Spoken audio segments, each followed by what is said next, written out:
Alors pour commencer, il faut ouvrir le fichier de base, modèle, en 2D. Et donc je vais commencer par dessiner en premier lieu un rectangle, puis un rond et une forme basique avec la polyligne. Donc voici le cercle. Et enfin la polyligne. Une polyligne fermée.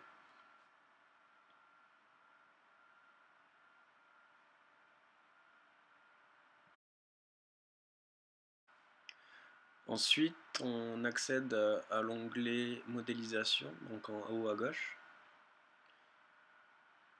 Et on voit donc les différents outils pour le travail en 3D. Donc ici en vue isométrique, donc nous avons les 4 outils: appui étiré, extrusion, lissage et révolution. Donc on va commencer avec extrusion, l'outil normal.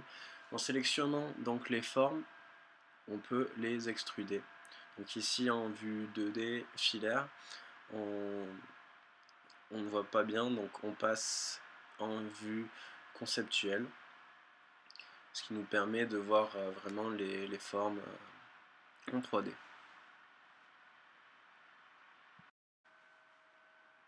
Ensuite, l'outil pousser-tirer permet de sélectionner juste des surfaces fermées et pas les formes complètes dessinées au départ. On peut faire une sélection multiple et sinon le système reste le même.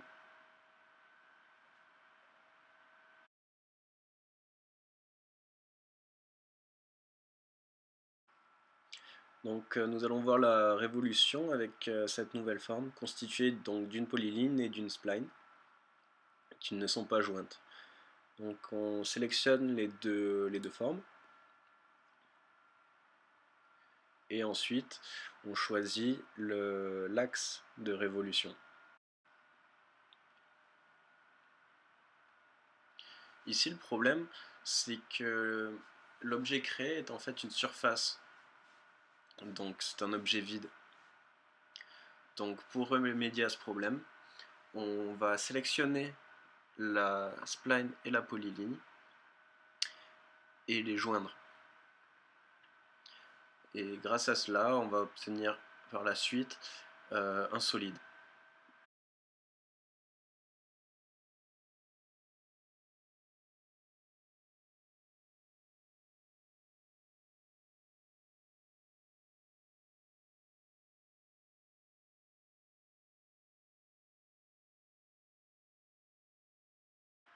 Donc maintenant nous allons passer à la réalisation d'un lissage.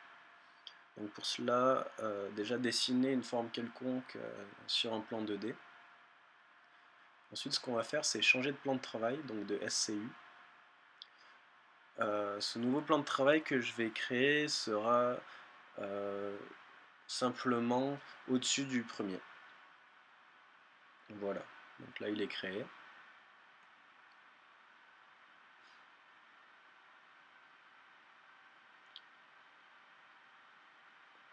Maintenant ce qu'on va faire, c'est réaliser donc une autre forme en 2D sur ce plan de travail.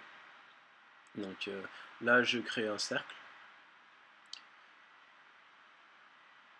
Donc on voit bien que les deux ne sont pas sur le même plan. Et enfin je vais rechanger de SCU, donc en faire un cette fois au-dessus, mais également perpendiculaire aux deux autres, ce qui me permettra de vous montrer quelque chose d'un peu plus complexe. Donc voilà, le plan est perpendiculaire. Et encore, je vais réaliser donc une forme quelconque, ici un triangle.